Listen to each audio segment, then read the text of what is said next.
Hello दोस्तों, आपका स्वागत है मेरे YouTube channel Ashwin Malu R S पर।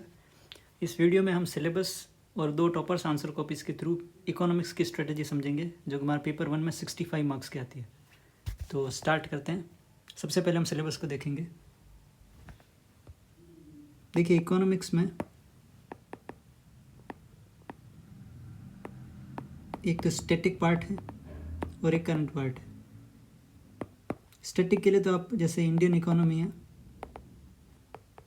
और वर्ल्ड इकोनॉमी, उसके लिए तो आप कोई भी बुक उठा लीजिए, चाहे वो रमेश सिंह हो, चाहे विवेक सिंह हो, चाहे संजीव वर्मा हो, कोई भी बुक जो आपको ठीक लगे, या कोई कोचिंग के नोट्स इंडियन इकोनॉमी और वर्ल्ड इकोनॉमी के लिए। और आपको पूरी बुक नहीं पढ़नी है, इसमें सिर्फ जो सिलेबस में मेंशन टॉपिक है सिर्फ आपको वो पढ़ने हैं। और कुछ एक्स्ट्रा लगता है तो किसी कोचिंग के नोट्स में जहाँ आपको लगे कि थोड़ी कमी रह गई, तो आजकल तो टेलीग्राम पे कोचिंग नोट्स अवेलेबल हो जाते हैं, तो हम उन कोचिंग नोट्स में जो गैप्स रह जाते हैं जो बुक में नहीं है, तो वो उनको आप फिल कर सकते हैं कोचिंग नोट्स से, या गूगल पे सर्च करके भी कर सकते हैं। खैर, तो अब एक तो ये हो गया स्टैटिक वाला पोर्शन, तो आप यहाँ तैयार कर सकते हैं। और करंट के लिए आपको राजस्थान में हम देखेंगे, राजस्थान इकोनॉमी में कि जनरली सवाल जो वो करंट से ही आता है, ये हम देखेंगे अभी दो कॉपीज़ के थ्रू समझने की कोशिश करेंगे कि राजस्थान में तो आपको करंट के थ्रू ही तैयार करना है। इकोनॉमिक्स में जो स्टैटिक है वो मेनली यही है, जो मैं आपको दिखाने की कोशिश करूँगा क्या क्या स्टैटिक पोर्शन है। तो इसके लिए फिर अब क्या करना चाहिए, तो जैसे इंडियन इकोनॉमी का करंट पोर्शन है तो उसके लिए इकोनॉमिक सर्वे, आर्थिक सर्वेक्षण,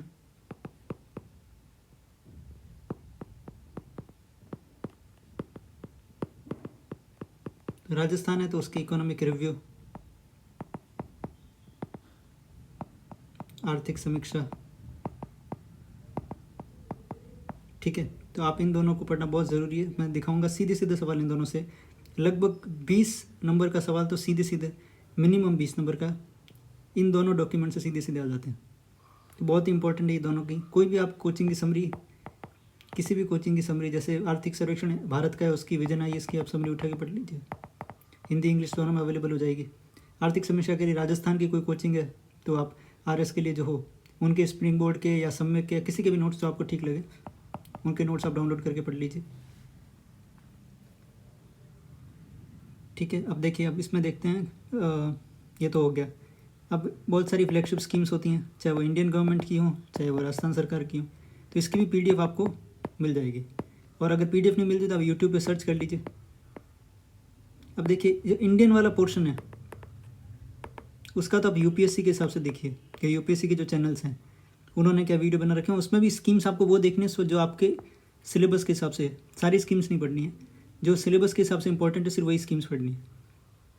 ठीक है, और बाकी ये वाला वीडियो, ये वाला तो आपको खैर ये आपको मिल जाएगा स्टैटिक जो बुक है उसमें। और ये तो सतत विकास और जलीय परिवर्तन, इसमें डेफिनेशन और क्या क्या है ये भी आपको किसी न किसी, या तो इन्वायरमेंट के किसी,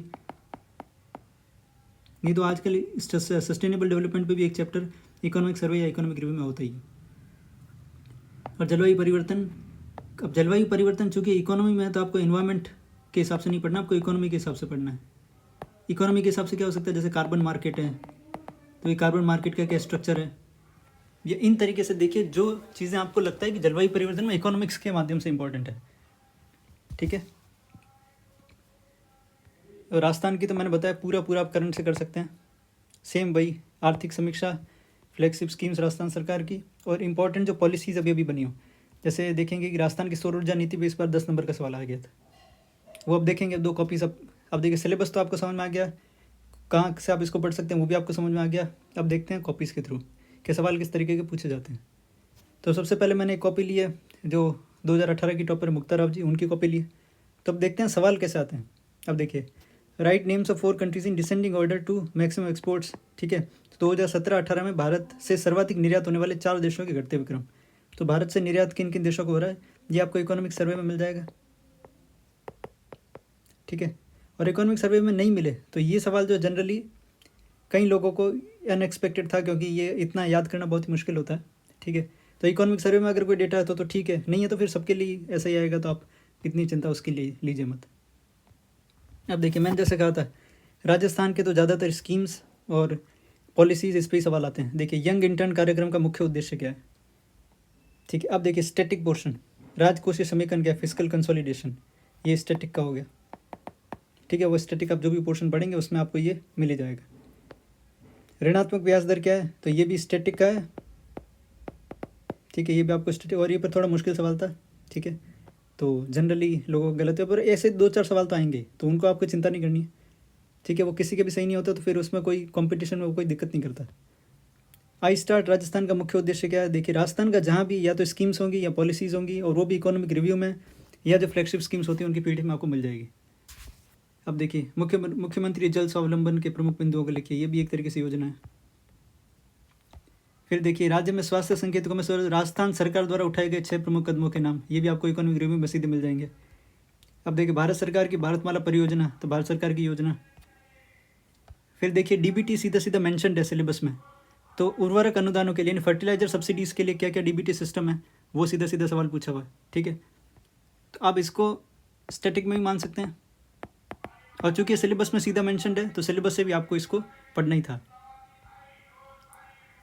अब स्वचालित मार्ग तथा सरकारी मार्ग, जिससे प्रत्यक्ष विदेशी निवेश प्राप्त होता है, तो इसमें ऑटोमेटेड रूट और गवर्नमेंट रूट, 2 तरीके के रूट होते हैं। ये भी आपको स्टैटिक किसी भी पोर्शन जो किताब है उसमें मिल जाएगा, ठीक है। तो कहने का मतलब है स्टैटिक, अब देखिए इंडियन इकोनॉमी में जहाँ भी यहाँ स्टैटिक थोड़े सवाल आए हैं, लेकिन राजस्थान इकोनॉमी के ज़्यादातर सवाल है उसमें स्टैटिक है ही नहीं। जैसे अब देखिए problems and future requirements of infrastructure investment in India, अब इसमें आपको लिखना तो पड़ेगा, ये स्टैटिक है, लेकिन इसमें आपको स्कीम्स वगैरह वो सब भी लिखनी पड़ेगी जो करंट का हिस्सा है। ये इकोनॉमिक सर्वे में आपको मिल जाएंगी इसकी स्कीम्स, और ये आपका इस बेसिक स्टैटिक कॉन्सेप्ट हो गया कि निवेश की समस्याएं क्या हैं, भविष्य की आवश्यकताएं क्या हैं, ठीक है। अब देखिए बहुत ज़्यादा न्यूज़ में थी ease of doing business,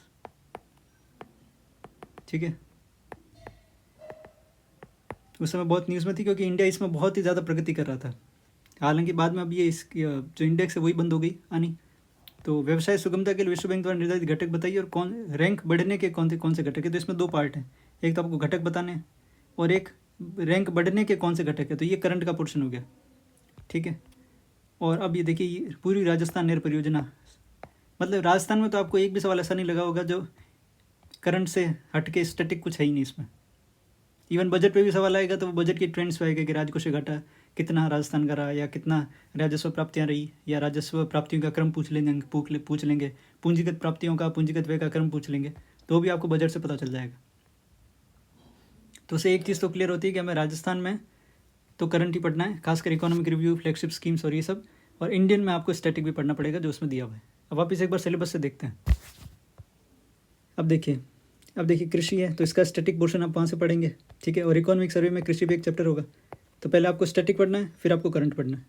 current मतलब इकोनॉमिक सर्वे का चैप्टर पढ़ना है, और कृषि को लेकर के जो भी योजना है, क्योंकि इकोनॉमिक सर्वे में भी कुछ योजनाएं दी रखी होंगी, लेकिन अगर वो ज़्यादा उसमें विस्तृत नहीं है तो आपको सर्च करके भी आप पढ़ लीजिए उसको, क्योंकि वो मेंशन्ड है तो उसको पूछ देने की संभावना ज़्यादा है। तो अब योजना में आपको क्या पढ़ना है, लागू कब हुई, विभाग या मंत्रालय, ठीक है। अब कृषि है तो वो तो चलो ठीक है, कृषि मंत्रालय, लेकिन कोई ऐसी योजना जिसका मंत्रालय या विभाग, ठीक है, और उसके मुख्य प्रावधान योजना के, ये आपको पढ़ने मेन, ठीक है। फिर देखिए औद्योगिक क्षेत्र की प्रवृत्तियाँ, औद्योगिक नीति, औद्योगिक वित्त, आज तक कितनी औद्योगिक नीतियाँ आई हैं वो सारे आपको पढ़ने पड़ेगी, वो स्टैटिक का पोर्शन है। ये भी स्टैटिक का है, उदारीकरण, वैश्वीकरण, निजीकरण और आर्थिक सुधार, ठीक है। इस पर भी इकोनॉमिक सर्वे में एक चैप्टर इस बार जो पिछले वाला इकोनॉमिक सर्वे था, इस बार तो इकोनॉमिक सर्वे बहुत छोटा सा है, सिर्फ 2 चैप्टर उसमें, क्योंकि इलेक्शन का ये रही है, तो उसमें जनरली ज़्यादा बड़ा इकोनॉमिक सर्वे नहीं आता, और बजट भी इंटरिम बजट होता है, तो उसमें तो सिर्फ 2 चैप्टर। लेकिन जो पिछले वाला इकोनॉमिक सर्वे था उसमें इस पे भी एक चैप्टर है कि इसमें क्या क्या सुधार किए गए थे 1991 में। तो वो चैप्टर में आपको अगर मैं हो सकता है इकोनॉमिक सर्वे पे भी एक लेक्चर बनाऊंगा, अगर आपको ऐसा चाहिए तो आप कमेंट में एक बार ज़रूर लिख दीजिएगा, क्योंकि इकोनॉमिक सर्वे पे मैं एक वीडियो बना दूंगा।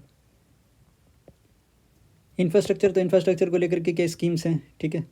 ये पूरा का पूरा स्टैटिक हो गया कि इन्फ्लेशन क्या, मुद्रास्फीति क्या होती है, कितने प्रकार होते हैं मुद्रास्फीति के, ठीक है। ये केंद्र राज्य वित्तीय संबंधी भी स्टैटिक हो गया, आपको पॉलिटी से पढ़ना पड़ेगा। अनुच्छेद 268 से 293 ये प्रावधान पढ़ने पड़ेंगे। नवीनतम वित्त आयोग, अब नवीनतम वित्त आयोग देखिए 16th फाइनेंस कमीशन के तो अभी तक मेंबर्स अपॉइंट हुए हैं, तो हो सकता है वो 2 नंबर में आपको मेंबर्स पूछ लें, लेकिन जो 15th फाइनेंस कमीशन है उसकी रिकमेंडेशन भी पूछ सकते हैं। तो आपको इसकी तो रिकमेंडेशन पढ़नी है और इसकी जो है मेंबर्स के नाम आपको याद करने पड़ेंगे। और या ये पूछ सकते हैं टर्म्स ऑफ रेफरेंस, ठीक है। जब राष्ट्रपति फाइनेंस कमीशन के मेंबर्स को अपॉइंट करता है तो ये भी देता है कि आपको किन किन मुद्दों पर विचार करना है, उसको टर्म्स ऑफ रेफरेंस बोलते हैं।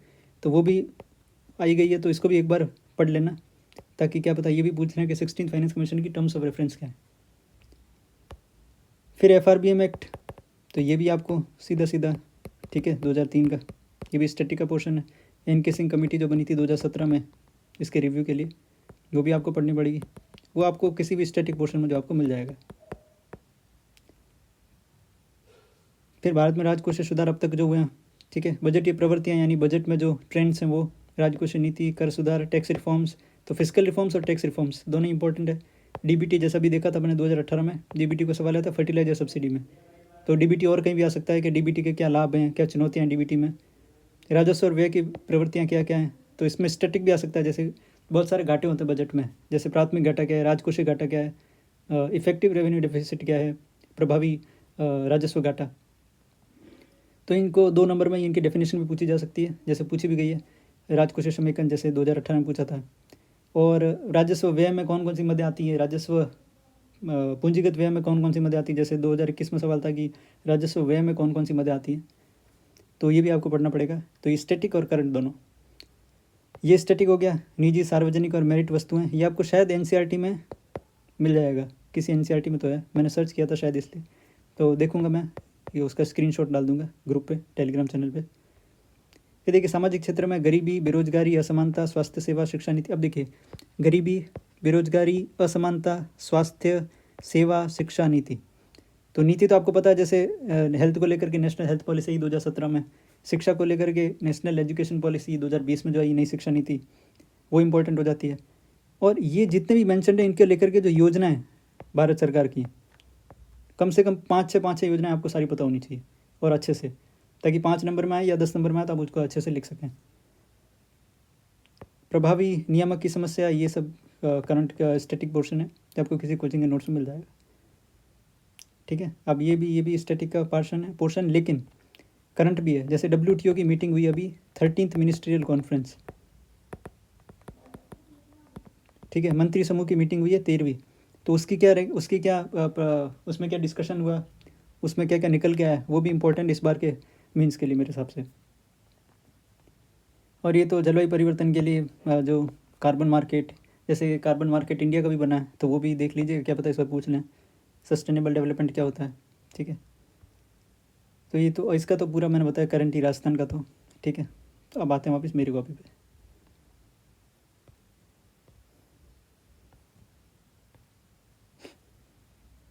अब देखिए भारत में कौन से 8 मूल उद्योग आधारभूत संरचना को सहयोग करते हैं।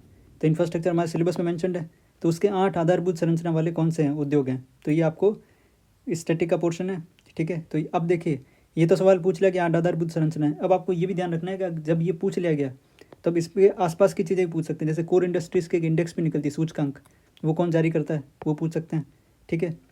IIP में इन 8 क्षेत्रों का IIP यानी इंडेक्स ऑफ इंडस्ट्रियल प्रोडक्शन, यानी सारी इंडस्ट्री का मिला के एक इंडेक्स निकलता है।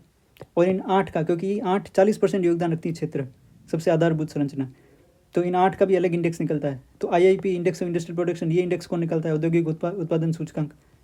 अब देखिए 8 है, ठीक है, तो 2/8 यानी 2 नंबर का सवाल है, और 8 तो 0.25, तो आप 4 लिखेंगे तो 1 नंबर मिलेगा, 8 लिखेंगे 2 नंबर, ठीक है। और इन 8 क्षेत्रों का मैंने ये भी लिखा है। अब ये आपको इकोनॉमिक रिव्यू में आर्थिक समीक्षा मिल जाएगा कि बायोमास ऊर्जा के क्या मुख्य स्रोत हैं, सीधे वहाँ से पूछे गए।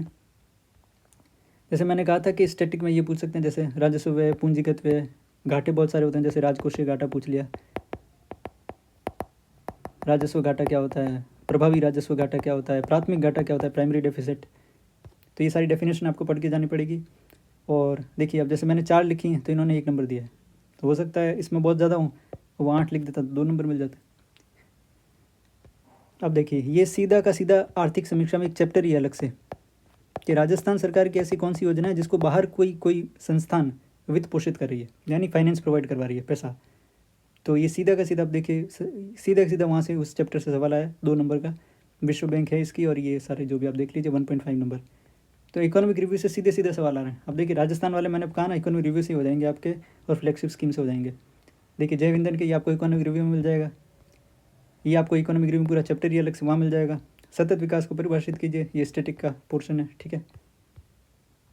अब देखिए ये इकोनॉमिक सर्वे में सीधा का सीधा मेंशन था एमएसएमई की डेफिनेशन जो चेंज हुई थी, 5 नंबर का है सीधा सीधा, आपको आती हैं, आपको सीधे 5 नंबर। अब देखिए मैंने कहा राजस्थान की जितनी फ्लैगशिप स्कीम है, मैं ज़्यादा पढ़ नहीं पाया था, तो समर्थ स्कीम जो है राजस्थान की, अब मुझे कुछ और याद आई कौशल और आजीविका विकास निगम की, तो जो मैंने लिख दी, लेकिन ये गलत है, तो 0 नंबर। तो योजनाएं सारी इंपॉर्टेंट हो जाती राजस्थान के लिए। तो राजस्थान के लिए तो आप आर्थिक समीक्षा पढ़ लीजिए और योजनाएं पढ़ लीजिए और नीतियाँ इंपॉर्टेंट, ये पढ़ लीजिए, आपका आधे से ज़्यादा कम हो जाएगा। अब देखिए बेरोजगारी, मैंने कहा था ना आपको, जो जो चीज़ें मेंशनड है उनसे रिलेटेड जो स्कीम्स है वो इंपॉर्टेंट हो जाती है। तो बेरोजगारी मेंशनड है, तो बेरोजगारी को लेकर के पीएम रोजगार प्रोत्साहन योजना, ये भी इकोनॉमिक सर्वे मेंशनड है आर्थिक सर्वेक्षण में, तो सीधी की सीधी पूछ ली। तो आपको अब ये देखिए मंत्रालय जहाँ भी लिखो वहाँ थोड़ा सा इसको अंडरलाइन जरूर कर दीजिए। अब देखिए राजस्थान निवेश प्रोत्साहन योजना 2019, सीधे सीधी जो फ्लैगशिप स्कीम्स हैं वो ये। अब देखिए विश्व बैंक समूह के, अब देखिए विश्व बैंक समूह वर्ल्ड इकोनॉमी दिया हुआ है और जलवायु परिवर्तन भी दिया हुआ है, तो उनको लिंक करके सवाल पूछा है। तो ये किसी को भी एग्जैक्ट तो नहीं आता था, लेकिन आपको ये तो पता ही कि जलवायु परिवर्तन पे कार्य योजना बनेगी, तो ये सारी चीज़ें होंगी, कार्बन उत्सर्जन को कम करना है, नवीकरणीय गैर जीवाश्म ईंधन ऊर्जा को प्रोत्साहित करना है, ठीक है, महिलाओं बच्चों वगैरह सारे वंचित वर्गों की भागीदारी करनी है, ऊर्जा दक्षता को बढ़ावा देना है। भारत ने भी ग्लासगो में ये किया है। तो ये आपको नहीं भी आता है तो आप बेसिकली आप गेस कर सकते हैं और वो सही होगा, क्योंकि जलवायु परिवर्तन पे कोई कार्य योजना बनेगी तो ये चीज़ें तो होगी, भले कोई भी बनाए, ठीक है। तो अब देखिए ये भी सीधा सीधा आत्मनिर्भर भारत अभियान दिया हुआ था इकोनॉमिक सर्वे में, सीधा का सीधा वहाँ से आपको आ रहा है। वैसे मुझे सिर्फ 2 नंबर दिए, हालांकि मैंने लिखने की तो जितना मुझे याद था सब लिख दिया मैंने, पर हो सकता है उनको जो स्पेसिफिक ढूंढ रहे हो शायद वो ना मिला हो, तो 2 नंबर दिए। लेकिन जो भाव है वो कहने का ये, अब वो नंबर कितने देते हैं वो अपने हाथ में नहीं, लेकिन अपने हाथ में ये तो है कि एटलीस्ट जहाँ से सवाल आ रहे हैं वो कम से कम, वो डायरेक्ट सवाल जहाँ से आ रहे हैं वो तो हम सिलेबस का वो सोर्स तो कम से कम अच्छे से मेंशन करके जाएँ। इकोनॉमिक सर्वे हो गया, आर्थिक समीक्षा हो गई, ये अच्छे से पढ़ के जाएँ, ठीक है। अब महिला सशक्तिकरण के लिए मुख्यमंत्री के सांसद, ये किसी को नहीं आता था, मतलब किसी को आता हो लेकिन ये बहुत ही कम लोगों को आता था। लेकिन आपको ये तो पता है कि भाई महिला सशक्तिकरण के लिए कोई भी सांस्कृतिक कार्यक्रम बनेगा तो शिक्षा, पोषण, ठीक है, पितृसत्तात्मक सोच हटाओ, स्वयं सहायता समूह बनाओ, डिजिटल साक्षरता, प्रशिक्षण कौशल, ये सारी चीज़ें होंगी सामाजिक आर्थिक मानकों में। तो फिर आप सरकार के प्रयास लिख दो, मुझे 4.5 मिले, किसी को 7 नंबर भी मिले इसमें। तो कुल मिला के कहने का भाव ये है कि आपको ऐसे सवाल तो नहीं छोड़ना है, आपको लगे भाई 7 पॉइंट प्रोग्राम तो मुझे पता ही नहीं है, लेकिन महिला सशक्तिकरण के लिए जैसे वहाँ था ना कि जलवायु परिवर्तन के लिए, तो आपको पता है जलवायु परिवर्तन पे कोई भी कहीं बनेगा तो ये बेसिक चीज़ें तो होंगी उसमें, और महिला सशक्तिकरण के लिए कुछ बनेगा तो ये बेसिक चीज़ें होंगी, और सरकार के प्रयास तो आपको पता ही है, वो लिख दीजिए। अब देखिए राजस्थान सरकार की सौर ऊर्जा नीति, वह 2018 में ERCP पूछा था योजना, यहाँ पे सौर ऊर्जा नीति पूछी है। जो भी इंपॉर्टेंट पॉलिसीज़ हैं, गवर्नमेंट की योजनाएं हैं, ठीक है, और यह अपने इकोनॉमिक रिव्यू में जो मेंशन है वो तो है ही, और इकोनॉमिक रिव्यू राजस्थान के लिए इतना पर्याप्त है मेरे हिसाब से, ठीक है। तो ये देखिए इसमें 5 नंबर मिले। अब देखिए आपको वर्तमान का भी लिखना है, ये तो मैंने लिखा ही है जो उसमें मेन है, 2024-25 तक 30,000 मेगावाट सौर ऊर्जा का उत्पादन, उसके 4 घटक थे, solar park, distributed generation, solar rooftop generation और सोलर पंप। तो बाद वर्तमान में क्या क्या कर रहे हैं, तो भाई ये तो वो जो सोलर पार्क बन रहे हैं वो, solar rooftop generation scheme, फिर ऊर्जा मंत्री ने ये घोषणा की है वर्तमान क्षमता इतनी है, हमको 2024-25 तक इतनी करनी है, ठीक है। फिर सीज वो, और सतत विकास लक्ष्य 7, इसे आप कंक्लूड कर सकते हैं। अब SDG से किसी भी SDG और DPSP जो नीति निर्देशक तत्व होते हैं पॉलिटी में, और जो सतत विकास लक्ष्य हैं, ठीक है, उनको आप यूज़ कर सकते हैं कंक्लूड करने के लिए किसी भी सवाल को निष्कर्ष के तौर पे। तो ये हो गया आपका इकोनॉमिक्स का। तो आपको मोटा माटी समझ में आ गया होगा कि थोड़ा सा स्टैटिक का जो आपको किसी एक सोर्स से पढ़ना है, सिर्फ उतना पढ़ना है जो सिलेबस में मेंशन्ड है। और राजस्थान के लिए तो आपको सिर्फ इकोनॉमिक रिव्यू, जो आर्थिक समीक्षा है, जो फ्लैगशिप स्कीम्स की PDF कहीं भी मिल जाएगी आपको वो, और जो नीतियाँ इंपॉर्टेंट अभी सरकार की आई है वो आप पढ़ लीजिए। राजस्थान के लिए तो इतना पर्याप्त है। और भारत के लिए भी जनरली इकोनॉमिक सर्वे से, योजनाओं से ज़्यादातर सवाल इनसे आ जाते हैं। और योजना भी आपको वो पढ़नी है जो सिलेबस में टॉपिक मेंशन है, जैसे गरीबी है तो गरीबी को दूर करने के लिए कोई योजना है, बेरोजगारी को दूर करने के लिए कोई योजना है, स्वास्थ्य के क्षेत्र में, शिक्षा के क्षेत्र में, या इंफ्रास्ट्रक्चर को लेकर के कोई है, कृषि को लेकर, कृषि वाली तो सारी पढ़नी है आपको। तो इस तरीके से आप पढ़िए, ठीक है। और वीडियो आपको अच्छा लगा हो तो लाइक कीजिएगा, शेयर कीजिएगा, सब्सक्राइब कीजिएगा चैनल को। Okay, thank you.